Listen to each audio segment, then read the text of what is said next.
नमस्ते जी, स्वागत है आपका हमारे YouTube चैनल परीक्षा भक्ति सार में। कोई भी प्राणी जन्म लेता है तो उसकी मृत्यु भी निश्चित है। विधाता ने पहले से ही सबका जन्म और मृत्यु का समय लिख रखा है। चाहे वह मनुष्य हो या कोई जीव जंतु हो, सभी की मृत्यु का लेखा जोखा विधाता के पास होता है। किसी भी प्राणी की मृत्यु कहाँ होगी और कब होगी, यह सब विधाता ने पहले से ही तय करके रखा है। मृत्यु के भय से डरना या उससे भागना या अपना बचाव करना सब व्यर्थ है। जब जन्म हुआ है तो मृत्यु भी निश्चित है। इसी पर आधारित आपको एक कहानी सुनाते हैं। एक चिड़िया और एक गिद्ध की कहानी। एक गौरैया थी, उसका समय पूरा हो चुका था, इसलिए यमराज उसके पीछे पड़े थे। यमराज काल बनकर उसके पीछे लगे थे।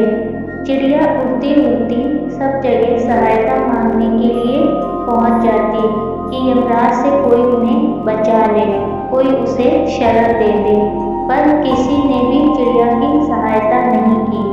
चिड़िया ने अपनी सभी प्रजातियों से सहायता मांगी, पर किसी ने भी उसकी सहायता नहीं करी। पर चिड़िया इधर उधर भटकती रही कि कोई तो उसकी सहायता करे और यमराज से उसके प्राण बचा ले। उड़ते उड़ते चिड़िया एक पेड़ पर पहुंची, जहां पर उसने देखा कि खूब सारे गिद्ध बैठे हुए हैं। चिड़िया ने सोचा, गिद्ध इतना विशाल पक्षी है, ये मेरी सहायता कर सकता है। ऐसा सोचकर वो चिड़िया गिद्ध के पास गई। चिड़िया ने देखा सबसे ऊंची डाल पर एक सबसे बूढ़ा गिद्ध बैठा हुआ है।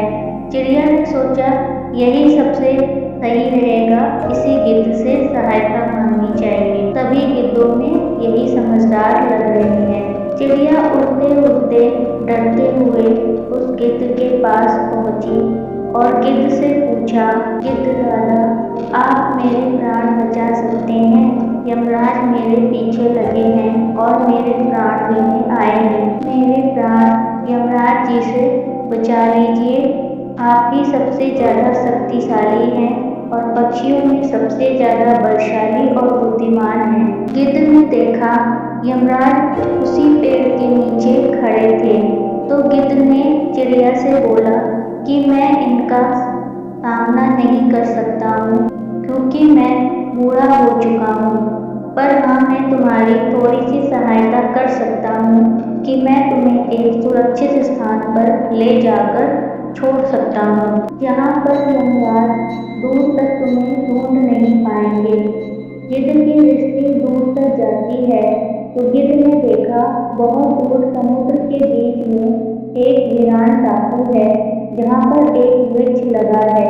वहाँ एकदम सुनसान जगह है, कोई चीज नहीं है, तो चिड़िया को वहीं पर छोड़ आता हूँ। ऐसा सोचकर गिद्ध ने उस चिड़िया को बताया कि उस स्थान के बारे में कि मैं तुम्हें वहाँ पर छोड़कर आ जाऊँगा, तुम वहाँ पर आराम से रह सकती हो।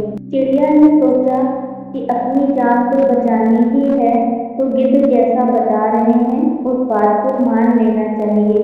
और चिड़िया ने गिद्ध की बात मान ली और राजी होकर हामी भर दी। तब गिद्ध ने चिड़िया से बोला कि वो सुनसान जगह हजारों योजन दूर है, तुम तो उड़कर भी वहां तक पहुंच नहीं पाओगी, तो इसलिए तुम्हें मेरी पीठ पर बैठना होगा और मैं उड़कर तुम्हें उस सुनसान स्थान पर छोड़ आऊंगा। चिड़िया पहले तो घबराई, फिर लेकिन उसने ये सोचा कि सच में मैं तो उड़कर वहां तक जा नहीं सकती हूँ और गिद्ध ही मेरी सहायता कर सकते हैं। ऐसा सोचकर डरते हुए वो गिद्ध की पीठ पर जा बैठी और गिद्ध उड़ते उड़ते उस सुनसान जगह पर चिड़िया को ले गया। चिड़िया ने देखा कि समुद्र के बिल्कुल बीचों बीच में एक टापू है और उस टापू पर सिर्फ एक ही पेड़ है और उस पर पूरा सुनसान है, पेड़ भी सुनसान है और पूरी जगह भी वीरान थी। तो चिड़िया को लगा कि मैं यहाँ पर सुरक्षित रह सकती हूँ। चिड़िया कूद कर उस पेड़ पर जा बैठी। गिद्ध ने देखा कि चिड़िया अब शांत है, तो मुझे चलना चाहिए, गिद्ध ने चिड़िया से बोला कि अब मैं अपने घर जाता हूँ। तब चिड़िया बोली कि अभी तो रात होने वाली है, इतनी रात में आप कहाँ जाओगे? रात भर यहीं रुक जाओ और सवेरा होते ही चले जाना। तो गिद्ध ने सोचा ठीक है। गिद्ध उसी डाल पर बैठकर विश्राम कर रहा था। चिड़िया ने देखा उस पेड़ में एक खो है, जिसे देखते ही चिड़िया उस खो में जा घुसी। जैसे ही चिड़िया पेड़ की खो में घुसी, वहाँ पर एक अंदर नाग बैठा था। चिड़िया ने सोचा था कि इस खो में मैं सुरक्षित छुप कर बैठ जाऊंगी, परंतु जैसे ही उस नाग ने उस चिड़िया को देखा और तुरंत ही उस चिड़िया को खा गया। चिड़िया के प्राण निकल गए। सवेरा हुआ, गिद्ध ने देखा कि चिड़िया तो अंदर खो में है, वह शांति से सुरक्षित है, अब मुझे यहाँ से चलना चाहिए। गिद्ध ने जैसे ही उड़ने की कोशिश की, उसने देखा उसी पेड़ के नीचे यमराज जी खड़े थे।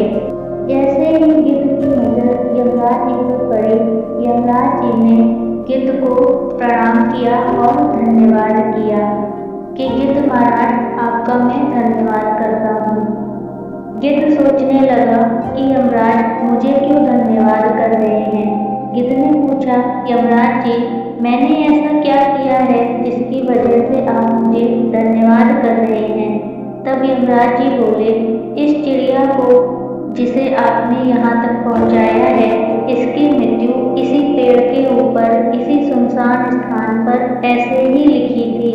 मैं इतने दिनों से इस चिड़िया को डरा रहा था कि वो यहाँ तक आने का प्रयास करे, और उसी प्रयास के कारण मैं इसे रोज डरा रहा था कि यह उड़कर यहाँ पर पहुँच सके, परंतु यह यहाँ पर नहीं पहुँच पाई। आपने इस चिड़िया को इस जगह पर लाकर मेरा काम आसान कर दिया।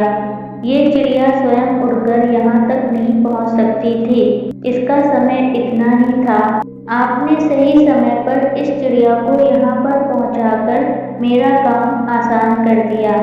यमराज ने कहा, मृत्यु से कोई नहीं बच पाया है, बड़े से बड़े भगवान को भी अपने शरीर का त्याग करना पड़ा है। जो व्यक्ति मृत्यु के भय से भागता है, वो व्यक्ति रोज मरता है। जिसका समय जब नियति ने तय किया है, उसकी मृत्यु तभी उसी नियत समय पर ही होगी। जिसने जन्म लिया है, उसकी मृत्यु भी निश्चित है। तब गिद्ध ने कहा, यमराज जी महाराज, हमें मृत्यु के समय क्या करना चाहिए? मृत्यु के भय से कैसे बच सकते हैं? इसका समाधान क्या है? यमराज जी बोले, मनुष्य को पृथ्वी पर कर्म करने के लिए जन्म मिलता है। अपने अच्छे कर्म रखिए, बुरे कर्मों से दूर रहें और